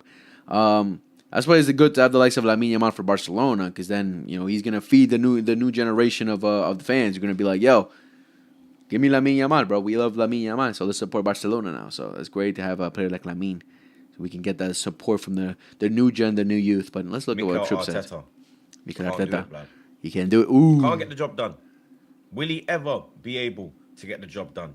I don't think he will. Yeah, I don't think so either. I said if we. Do you believe Luis Enrique is a bit overrated? This guy had prime MSN and one UCL, and even with PSG, he signed 23 players in his first season. Nah, I don't think he could be overrated with winning as much as you can. Yes, he's had super teams. Yes, he's had great teams. That's definitely something that has helped them out. But nah, I don't think he's overrated, because even in his tenure at Spain, how many days is Vitinha out? Vitinha's injured? Oh shit, hold on. Let me check that real quick. I'll go back to your question in a bit. Vitinha's injured, because that's gonna be big for them. Head injury, expected return early May. Sheesh. Is he gonna miss? Oh, heel injury instead of head. Heel injury, expected return early May. Shit. So does that mean he's gonna miss the first leg then, right? Damn. The fight got extinguished immediately, bro. He's gonna miss the first leg then. Shit. Am I tripping? No, when's the first leg? The first leg's next week, right? Yeah, the first leg's next week. He's probably gonna miss the first leg then. Did I go too far? When's the first leg? Is it next week? It's just Wednesday. Yeah, it is next week. Damn, he's gonna probably miss the first leg at Paris too. So that's big. That's big. But I don't think Luis Enrique is overrated. I think he's fairly rated. I don't think he's like the best of all time or anything like that. No, but even with his time with Spain, I thought he did great with Spain when he hosted, when they played in the Euros, when they played in the World Cup too. I mean, they got knocked out to Morocco, and the Euros they lost to the champions themselves with Italy in 2021. But he's gotten even Spain to play some great football. But I think at that moment, what he was lacking with Spain was the quality up top for sure. That's definitely one thing. This new Spain has the likes of Lamine Yamal. They have the likes of Nico Williams, who went crazy. Morata having a last dance, or Salva. So, but nah, I think Luis Enrique is fairly rated. He probably could accomplish more with Barca for sure. Us getting knocked out to Juve the way we did was, come on, bro. You have to do better there when you have MSN, but. No, I think he's fairly rated. Do you believe Lamine will achieve everything and feel like I need a new adventure, or serve like Messi? Yeah, that's the main talk with Lamine Yamal recently. This is why we gotta make signings. This is why we gotta make signings, because if Lamine Yamal is 18 right now, and obviously he's still a kid. He's still gonna say VISCA Barca and all these things. But at some point, you're gonna get to a point where you want to win. And if Barcelona from say 3-4 years from now are still not winning, especially when Lamine is gonna get even better, if we're not bringing the right signings to win. Man, I can see Lamine leaving. It even gets to a point where we're thinking, bro, for the best for you, leave. Even though with Messi, had never gotten to that point. With Messi, I always wanted to stay no matter what. Even when we were down bad, I never thought of, for you to achieve better things, leave us. I always wanted Messi to leave, and that love is going to probably be the same with Lamine too, where we'd always want him to stay no matter what, even during rough times. But I wouldn't knock the player down for wanting to feel, if he feels that way and be like, yo, you guys are not doing enough for me to be successful here. I'm a leave. Like, that's the difference, right? Neymar left because he wanted more bread. Lamine, if he leaves because he wants to bring more success, that's different, right? Hoy's gonna miss the Bayern game. Yeah, that's a that's a tough loss for Luis Enrique. There, no Vitinha for the first leg. I mean, Enrique lost 4-0 to PSG, 3-0 to Juve, lost to Atleti 2016. How can this be explained? Yeah, that is true though. That is true. Though those are unexplainable, bro. Those are games he should be winning. He should be doing better on. I mean that like those years at Barcelona, I think that was definitely his learning lesson because then after that he went to the national team. You get better as you go through even more, but yeah, a coach can only do so much. I guess to a point where you just reach your limits, right? I think at Barca he reached his limits, took some time off, went to the national team, learned his thing there as well. Now he's at PSG, doing some good things as well. Even though with PSG he spends some good money too, but nah, I wouldn't say Luis Enrique because you can't achieve. I mean, there's some managers who have won like the Champions League and with when you're thinking like how the hell did they win it? Some managers that can come in and be like a shining light and pull you out the mud out of nowhere. But Luis Enrique has shown that he can do it multiple times, and I don't think Luis Enrique can be a manager that can go to like a dying team, like let's say with his Arsenal side and get the best out of them to win it all. I think he definitely needs some world class players for sure, and Arsenal just don't have that. But he can go to a City, he can even go to a Liverpool with the players that they got. He can even come to us, but and get the best out of us. He needs some good players for sure. He needs some greats. Like when what's his name with Ancelotti, for example. Ancelotti has won multiple league titles, has gone to different leagues, has won the best. But you also got to look at the teams that he inherited. He inherited some great teams. Like with Real Madrid, he had a great Real Madrid side. He with PSG, with Milan, with Chelsea. He's coached some great teams with insane players, not a whole rebuilding phase, right? So, yeah. So there's just different managers. I think Luis Enrique definitely learned what he had to learn with Barcelona, got experience, and then gone to where he's at now. All considering Enrique had unlimited budget and an amazing attack, meanwhile Flick is in trenches with signings. Yeah? And then we have coaches like Flick, right? Who's just a great manager who can revolutionize and change everything like that. But obviously there's limits, right? And we've seen this season that there's limits if you don't get the rankings that you need. So let's get back to If you lose this. today, we are not winning that Premier League title, blood. Let me tell you something. We ain't winning that Premier League title, blood. There's your bomber. Yeah? Arsenal bomber. So if we win against Celta, Getafe, Osasuna, are we winning the league before facing Madrid, or we'll win by defeating Madrid? Let's look at let's do the math. Let's do the math real quick. Let's do the math. So we're 9 points clear, seven games left to be played. So if we win these 3 games, like you mentioned, that's going to be a total of 9 points. Another 9 points to how much do we have right now? We have 79, so that'll be 88 points. 88 points, but there's still going to be 3 games to go. But let's say Madrid also win all their games.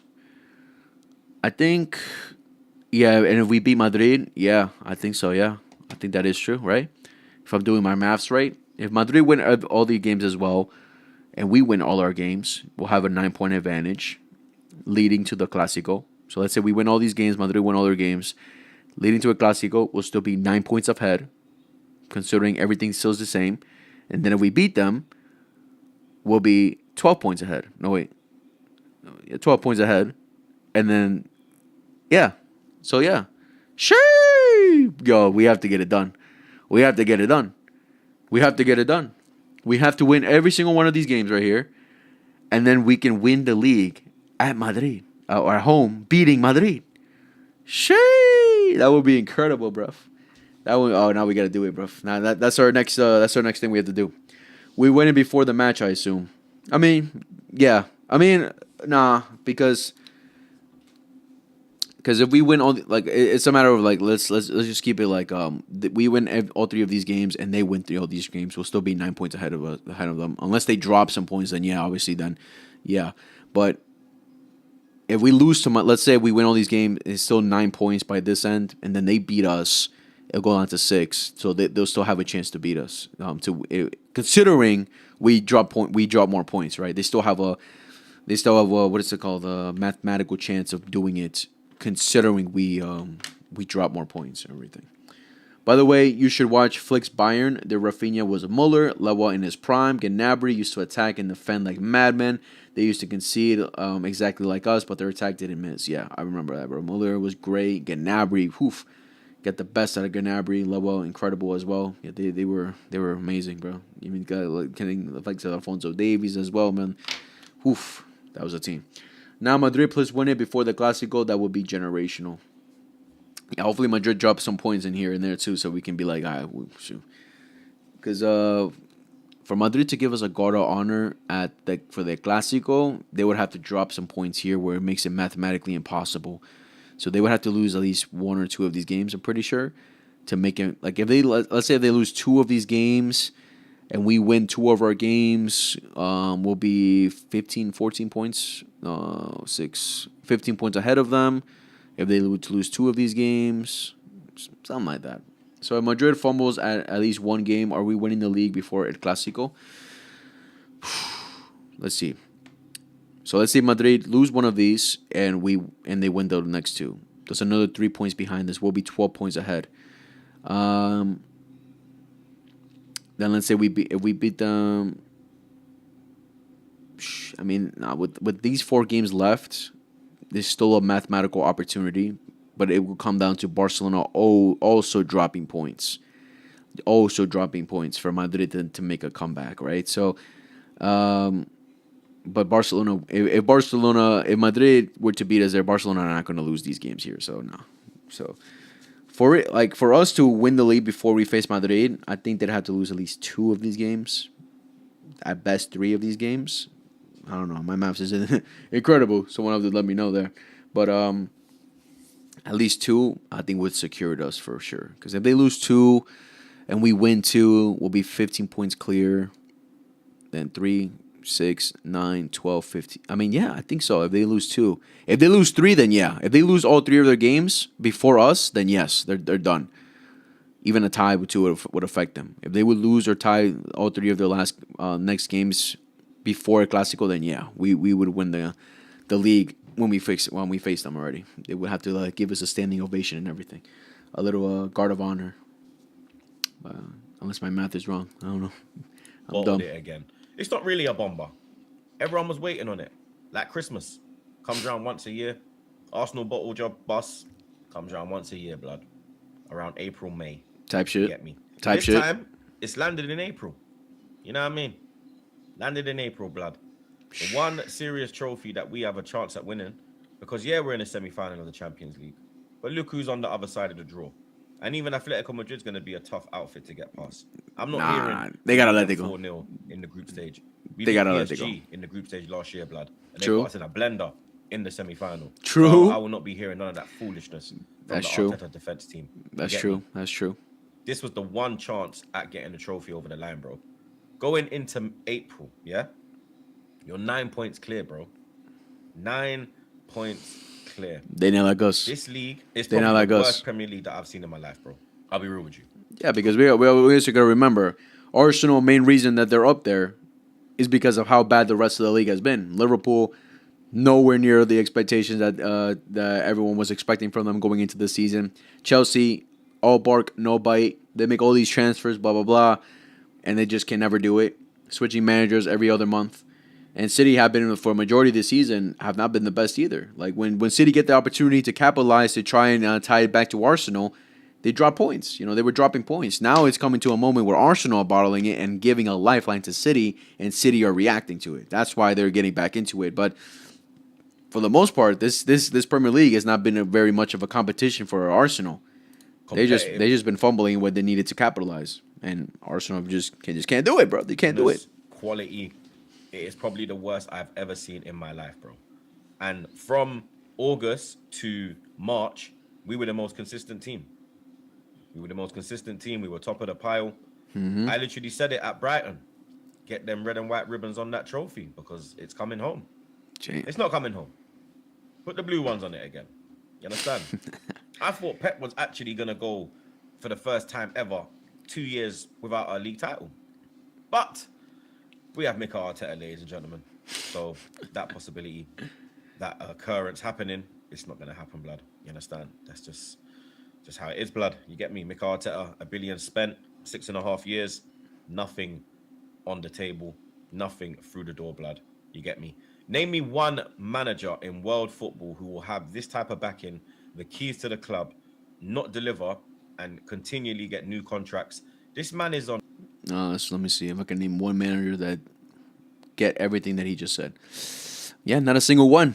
Because big clubs react. Big clubs react. Big clubs, if they see that their manager isn't working, is not cooking, is not doing what's needed to be done, they get rid of them. But not Arsenal. Nope, not Arsenal. With Mikel Arteta, it's been a 6-year project. I don't know, bruv. on 15 million pounds a year. Yeah? 15 million? He makes I said it to 15. today. Right, This fuck man. me, bro. Kyle, I literally said it at Brighton. 15 million? Arteta makes 15 million?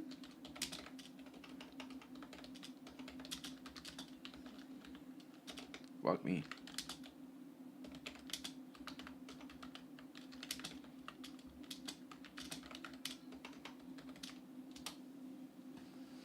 All right, I thought he took that over Diego Simeone.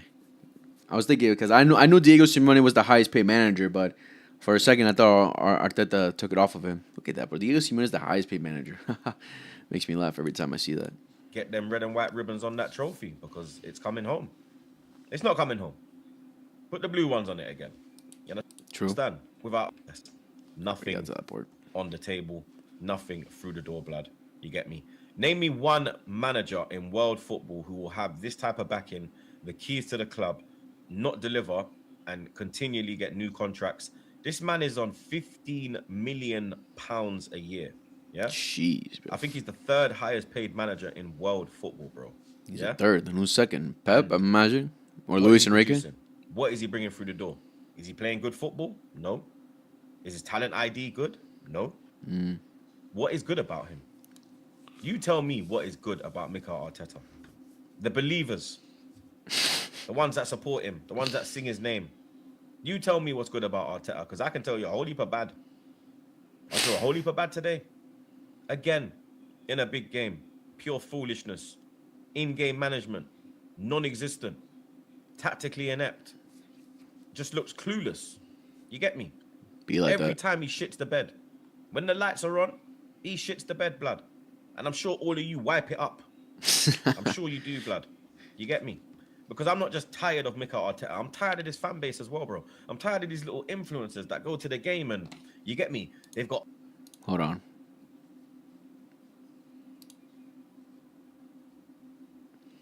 Julian Alvarez will be very open to a Barcelona move if an opportunity arises, despite not showing any public signs he would like to come. However, the operation is economically very complicated, and it depends a lot on Atletico. Not at all easy. Catalonia Radio. See, like, bro. Reporting from Catalonia Radio, man. I don't know if I can believe that at all, bro. I just don't know if I can Oh, believe I'm it. Arsenal in my bio. But where was you when we were shit? Where was you when it wasn't cool to be an Arsenal fan? Where was you when there was no Brandos being Wait, it was cool to be an Arsenal fan? When? I don't remember that. handed out? Where was you? I want to know. Because I was going Arsenal when there was no Brandos going on. There was nothing going on. I was going to support my club. And I can't go and support my club now because all these glory hunters have got the tickets. All the real ones have been flooded out. We've been washed out. It's a whole new fan base now. The Mikel Crazy. Arteta fan base. People saying Arsenal are bottlers. We are not bottlers. Mikel Arteta is a bottler. He is a serial loser. Jose Mourinho called Arsene Wenger a specialist in failure. No. Mikel Arteta is a specialist in failure, bro. When we signed Kai Havertz, I said he will die on the hill with this player. This player will cost him his job. But you know why it won't even cost him his job? Because them pussy old cronkies won't even press the button. True. The only way he gets out of this club is if he leaves. And he needs to be man enough. He needs to look at himself in the mirror and have a deep conversation with himself. Are you really ready to manage a club of the stature of Arsenal Football Club? Because look, it's the same situation with Atletico Madrid. When you really think about it, it's the same situation with Atletico Madrid. We're just thinking, at this point, it just comes down to the board, the people in charge are just clueless of the footballing world, I guess, at this point, where they don't take any type of initiative to look at the future of Arsenal without these managers. Atletico can't look at a future without Diego Simeone. And at this point, it's looking like Arsenal can't look at a future of Arsenal without Mikel Arteta. That's what it's come down to at this point. Because if you're seeing countless and countless and countless failures and no success, nothing to make up for all the money spent, all the years spent, all the bottling happening, then clearly the people up top are the clear problem. Because a Real Madrid, a Barcelona, a PSG, a Chelsea, a Liverpool, I'm mentioning even Chelsea, bro. City have been having Pep for years because he's actually brought them success. But all these clubs I just mentioned are they're reactive. If they see it's not working, it's not working. We were going into the last season with Xavi, and so Xavi came out publicly saying, I can't do it without signings. And then Laporta said, all right, you can't do it. I try to put my trust in you. You can't do it. You publicly saying that you can't do it without making more signings, then you have to go. And obviously that was a fact because Xavi just could not do it with more signings. There's just no way we could have imagined where Xavi had the likes of Lewa and all these players who we're saying were washed to do what Hansi Flick did with them, bro. Did you see a rabbit or a duck? Huh? What? What? I don't know what you mean by that. I'm gonna say duck. But listen, it's just a matter of like our Arsenal. It's just clear that Arsenal, they're bored, and the people in charge are just not. I don't know what they're doing at this point because how do you imagine? For big clubs and for people who support the big clubs, you can't imagine your team making the same mistake of keeping a manager who's not doing shit for your club, who's not winning shit for your club. It's just not. It's insane. Are you ready to get a major club over the line? Because you can't do it, bro. You cannot do it, blood. Look what you did today. 84 minutes. Our top goal scorers on the bench sitting there. Sitting there. You got your love child missing sitters. Odegaard put that on a plate for him, bro. How are you missing that, blood? It's on your left foot.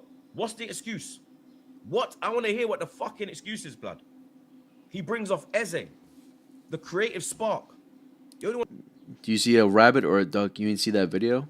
Nah. I'm about to search that up. looked like he could make something happen in that final third. Is it football related or is it like a meme or something? Very unlucky with that left foot shot off the post. And the wickedest thing was, when I saw the changes being made, I said to Trey, he's going to bring off Eze.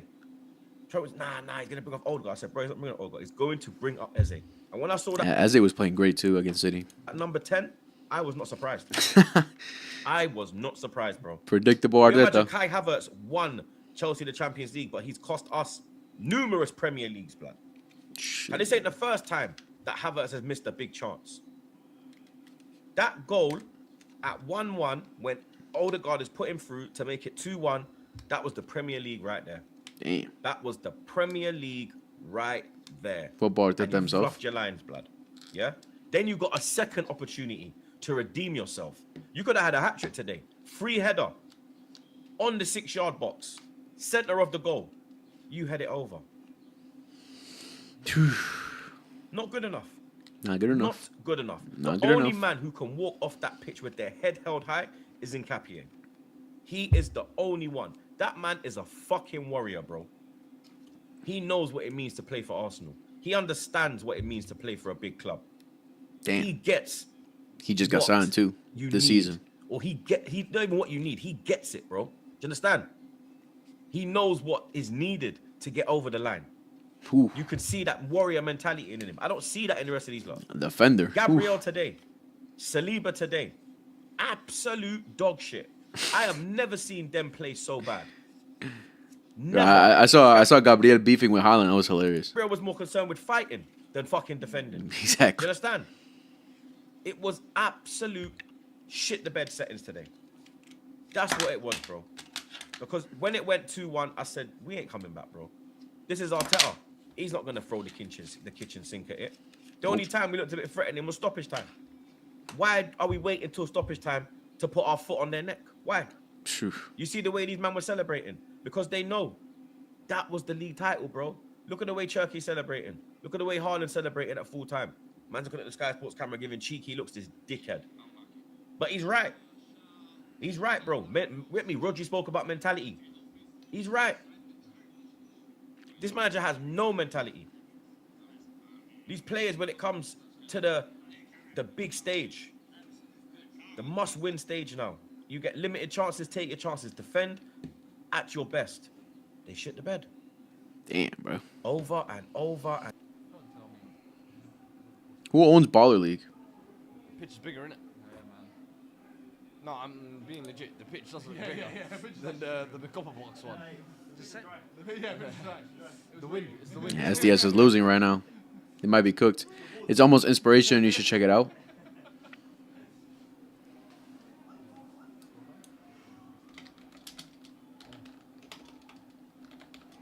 Let's go.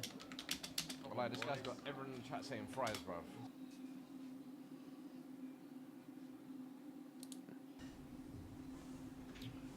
What do you see?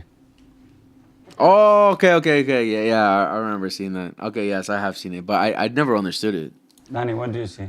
Predominantly, I see the rabbit. A rabbit. I see a duck. This is the most difficult thing in a football club. And in the process that we are in right now, even harder. What? My only aim is that everybody see the duck or the rabbit. Because if you see a dog and I see Where the fuck is a rabbit? the rabbit, we are in a different path, we are in a different direction. But that thing, we are starting to get in line where we all see the duck. What do you see? Where is there a rabbit there, bro? I don't see a rabbit. Danny, what do you see? Predominantly, I see the rabbit. Oh, fuck? Yeah, I remember seeing it. The first time I saw it, I was like, bro, what is going on here? I didn't get it at first. I'm like, now I still don't get it. I still don't get it. Feels like season 1, man. Yusuf. Good touch. You beating him? Have the shot. Ooh. Well done. I don't mind it. I don't mind it. I don't mind it. I don't mind it.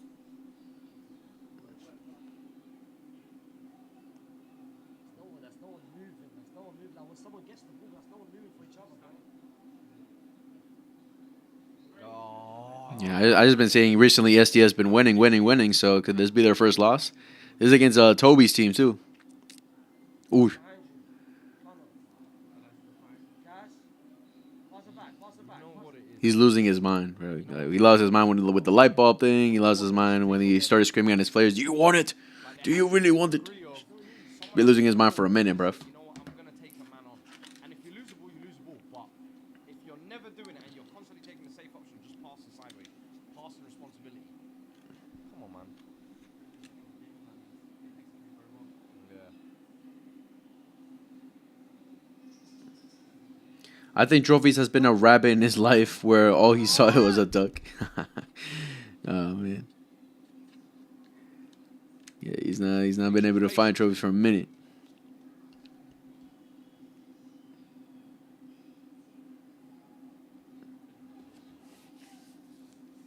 Yeah, we're allowing them to be confident. That's the problem. Final 4 tickets? What the fuck? Already how far are they already? Baller League final. Shit. This is the first half too. That is lucky. Wide open. Track your runner, bro. Man, just ball watching. One more early. Yes. Youssef. Pass in the middle, man. Why is the dropping deep then? Move for each other. Man, just ball watching every single. Ooh. That's the first time someone's trying to take someone on, though. But I'm not mad at that. the funny thing about this is that Eddie Allsop. I'm guilty of this too, right? It's like we comment like about these games, but like, man, this shit is difficult. It's not easy. Scored that. No, well, we played like Arsenal today.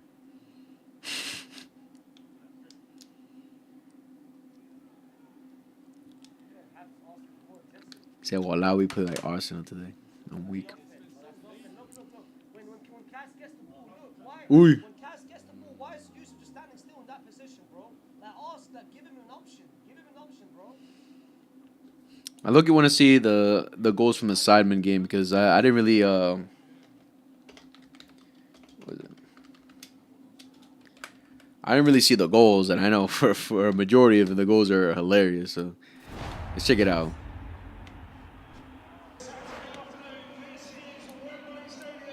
Nico is going to have kickoff. Drink it in, people. 10 years later, from St Mary's to Wembley. Let's do it all over again, baby. Let's see this match. How were these goals? Nico's going to get us underway here for the Sidemen, and we are live. Well, here's one of them. Oh, Zerga. More mobile Oh. than previous years. Don't What a mind through that ball. Through ball from Josh at all. They're looking for. What the fuck? Still a chance here. Well, Ooh. you might have taken one in the face there, Sketch. Not the start you're looking for. Sketch's goalkeeper. He saved a great penalty last year. Through ball from Josh. I remember that. Is he okay? You're good, bro. If you're good. As well. Still got his necklace though. That's what's important. I wish I had. I think you might Ah, to the face. Lost his glasses. Oh, Mr. Who's the Boss? No comms. No comms there. No comms there. No communication there. Come on. Stay tuned. More comedy coming up. He'll be okay. He's made of tough stuff, this lad. Look at him. Shee. Damn. Spin it in, by the way. He loves it. He says, "Do it again, but harder." Do it again, Bahada. As Kerry Manati runs down his right side. Oh my There's a God. big one on him there. Foul. Ref's going to pull it up for a foul, fairly. People think Deji's wearing the number 0. That's actually a drawing of him. He's Kicking off they're here. beat. Oh, hang on. Suplex. You've got to let them know you're there, haven't you? Wow. I mean, you don't The need to fuck know is where happening, bro? Because Deji's carried on where he left off, dominating things. But I've got to see. What the fuck is happening, bro? Surely. You can't pick people up and slam them. I mean, maybe you can. Maybe you can. The Americans coming over here, throwing themselves at Deji. Bloody Americans. And here comes Harry. Is that a shot? Oh, what a ball. Onside. What a touch, though, from Nico. Very offside. Oh, it's brilliant, but it won't count. Calm down. The flag is up. Don't waste your celebration. Does he know? Does Nico know he's off? He doesn't know he's off. I mean, it must have been. Now he's realised. So far gone. They were in the other half. There's no way. Ref didn't blow the whistle, I don't think, which might have been what confused Nico. I mean, we do have new technology. Flags up, buddy. Yes. You're off. Yes, on-field reviews are a thing. Mark can choose to use it. Mark Clattenburg at his disposal. But I think that was a clear-cut decision, Stephen. Yeah, it looked mild. Oh, they got the same referee from last year too. Corner kick. XQC in goal. Oh my God. Floated in from Simon. Get it. Ooh, too easy. Way too easy. That's a golazo, bro. That's a Haaland inspired goal right there. Bro, they're playing at Wembley, bro. That's insane. They're playing in Wembley, man. It's very Arsenal. That's Very crazy. Gabriel, but it's Ginge that gets this one. Brilliantly floated ball in. Getting helped And by I respect said, that, bro. Playing at Wembley, bro. Marlon YouTubers playing in actual Wembley, set man. pieces could dictate. Who would have ever I'm imagined? not sure Marlon was in there. He's not been brought back on yet, has he? Bit easy for Ginge that in the end. Yeah. 1-0 to the All-Stars. Should be 1-1. The king of the jungle is the king of the corners. Look at this, just pulls away. Oh, thank you very much. Too easy. Come on, XQC should save that every day of the week. The back, Deji should Every day of the have week. let alone two. You don't save there. Oof. That's received well by Toby. Oh. Finds someone in Oh. the box. Ooh. It's a scramble. Oh. Nico will get there. It's still on. Who can he find here? Toby's with him. Have a shot. Toby, take a shot. I don't mind it. He's Ooh. come to play. One arm. I'll tell the sketch. Light work for a keeper. I'll tell the sketch. You think last year that's probably a goal. He's been working. It's those sessions, man. I'm telling you. I'll tell the sketch. He's savable. You gotta be like 6'7" or something like that for saving that. Still had to do the hard work, which he He's did. 27. Damn. Sketch has a unique goalkeeping style. The only person. I thought he was younger than that. He looks younger. is Danny Aarons. Doesn't say his height. It's Chris MD. He's gonna deliver this one. No, it's Toby. Trivella. Oh, what the fuck? What just happened there? He's gonna deliver this one. No, it's Toby. Oh my God, bro. Oh my! I'll tell the sketch. It doesn't say how tall he is. He's outrageous. We know he loves the outside of the boot. What a but goal. he's just Jack scored Joseph. with it. Oh my God. Jack Joseph is Wow. hilarious, bro. I He love has Jack done it Joseph. to perfection. I mean, we said Sketch was having a good game. There's nothing he could do about that. Well, He lobbed him. I'll have a look back. I mean, it's very good thinking for Toby. Everyone thought Chris was going to deliver it. Oh, it doesn't but say it's the an height. outside the boot, and it has actually got. That's brilliant. Damn, bro. Loft on it needed, you know. What a Travella of dreams. His height is always going to struggle with that. Neuer's not even saving that. Makes perfect. It's outrageous. He was on his line. Not even Neuer saving that.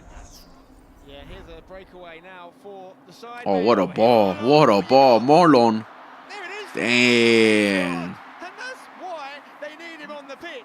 Not even a massively over-the-top celebration for Marlon, because he's just doing what he expects. What's that celebration, bro? You gotta go harder on that. Straight in the goals. Left foot slot. 2-1 to the sidemen. For me, the charity match peaked last year, or that year when Castro scored. I love when Castro was playing. Who's that celebrating with him? One of his ex-phase partners, I think, but That's on the Jason other Dewan. side. Chris X-Face. MD with the beautiful, also Oh, outside the what boot a assist, ball, by the bro. way. What a Tremendous ball. FC. Kevin De Bruyne level right there. That Golazo. saw the space. Kevin De Bruyne, That's bro. something they practice. That is Jack Joseph football. He's another person that's been having a lot of one-on-one sessions, Marlon, not to I wish he kind was of with me. Fuck is Not this to guy? improve, just to hone the skills he already had. I wish he was with Playing me. at some level, this lad, as you can see. Left-footed strike. I think he's right-footed. Oh, what a giveaway from Harry. Oh, what a giveaway. Oh, great recovery. Van Dijk. Great tracking back. Oh, what a ball, though. What a ball. Shot off. Woo! No. Big chance. If he scored that, imagine he scored that. Chance to get a goal at Wembley. Damn, what a shot, though. XQC. Come on, bruh. If you're British, you gotta score that. Shirts there in red, but Marlon's not giving up on it. Hit Big it. start. Hits it. No, son. Vic. Oh, what a save. Sketch. That is unbelievable. And where else are you going to see? Big Oh start, my 1-2-3, God, bro. 1-on-1 I'm surprised he didn't against score that Sketch. shit. That is the Sidemen charity match personified. Toby is going to throw it, looking for Marlon. Can't be offside, of course. Oh. Get a shot off. Sketch. That is Penal. superb bravery. Oi. Oh my my God, bro. AB. I mean, you're all Bro. about 50 points. Bro, for the most, I feel like I hope they're doing this because they're Shameful. trolling, bro. How did he hit it like that? Can't work out your way through having absolutely no test. Look at this. Can we have a little look at this, AB? Oh my days. I mean, he's known for his catchphrase, "Yo family." Yo family won't want to speak to you after that. Jason Dewan, good pace. Tell you what, he's done a few touches here. He's not shy of a bit of bravery here up against Toby. Oh, come on, you don't need to do that, Oi. mate. No foul. You're doing well. Oh shit, Harry penal. bends into the gym. Not giving a pen, is he? Oh, Oh, come on. Seriously. this is why I call him Twattenberg. Is he actually giving a pen? He gave up pen for No, that. 6 to 1, half a dozen of the other. Hey, we're going to see it. The Oh, on-field VAR. review will be used for the Little VAR first time. check. I think it's a good idea. I wish he was mine. There's no way you can keep the pen here, surely, Mark. Have a bit about you. Oh my It doesn't God. look good. It doesn't look good. Yeah, it's a pen. That's a pen. Straight pen. Red card. What? What's going on? Oh my God, bro. They didn't even got the announcements from the goal from the ref. It's just insane. But who- It is insane. Jason Dewan against XQC's Prime Barclays. Here we go. Oh my word! What a save! What a bloody XQC, save, bruv. The training was worth it, my son. Anyone who saw him in the previous years thought that was going to be an easy goal. XQC says nay. I think that's actually a great save. Oh, my guy Ibai in there too. Because that never should have been a pen, let's be honest. Look at him, he got in the head. That's What a actually save. not a bad What a save. Tell you what, It's not an awful pen either. XQC, his real name is Felix. He's a cat and goal. Oh, The fuck? and there has been a goal. We've missed it watching the replay back. He just saved the pen. How did he get scored on? But there has been a goal. We need to see a replay. What's happened there then? Oh, so Simon has scored. Many minutes has scored. Water is wet, grass is green. Is it the distribution from the penalty save? Oh, and there's your problem, man. You didn't train that one, did you? Come on. Oh my God, bro. Complimented him. Just giving him all the praise for a really good penalty save. You just saved a great penalty and then. Very safe Oh area. my God. But XQC How the fuck? gets it through his legs. 2-2. How This is the all charity fuck? stuff now, and How is that possible? game for me. Yeah, he's having a lot of work to do. Oh, Could he get MOM oh, again? Chris Day. Chris Day. Take a shot, lad. Christopher Take a Day. shot. He might want He it. took a shot. Oh, Gingy's Yeah, everywhere, good little you block. know. This could be a problem. No way. Will, Come get on, in. No! William! You donkey! You've absolutely cursed sketch there, by the way. Singing his What praises the as that fuck goes am in. I watching, bro? Chris, you okay, Chris. That was for you, Theo Baker. Where How is the he? hell did that go in, bro? No, we still remember. Oh my Hat-trick god, last bro. year for Theo. Chris MD always Like they say, there's no such thing as a bad goal, but I don't know. That might have to disprove that. Simon through on goal. This will be the assist of the century. Surely he scores, or does he square to his friend? What the heck? Yeah, that's crazy. To pass to JJ, you can tell. JJ's not really got himself available, but either way, Simon, you've got. This is a great match so far, bro. Chance. It's Must be. wow, Ooh, lovely. too easy. A lovely goal, and it's Jinxie who Jinxie. scores. Too easy. Sessions have been well worth it. Forget Jinx touched wood. Jinxie touched grass. Look what it means to him. He was falling over his own feet this time last year. Today, those same feet score at Wembley. It's a lovely little The schedule goal. looks, 4-2. the schedule looks hilarious without glasses. And the All-Stars are in trouble. No disappointment in the goals front. 6 goals already, not even at half-time here. But certainly the sidemen will be the happier of the two camps. KSI sang Ooh, the thick good little of it in touch. half-time last Ooh. year, but if we hit our Ooh, donation goal, what the we fuck? that won't happen again. Oh, what a turn! His third, 1-on-1 of the game. This one on his Ah, that's a finish. That's a finish right there. Italian Batch makes his debut, and it's a scoring debut at Wembley. Third time's a charm. Not bad, not bad, not The bad. Italian feasts. Big goal that. Big goal for this game, making it 4-3. He missed the first few. This one on what I assume is his favoured right foot is the one that counts. More or less in the corner. Great goal. To be Great goal. XQC. And that's a huge goal for this game. Look at this.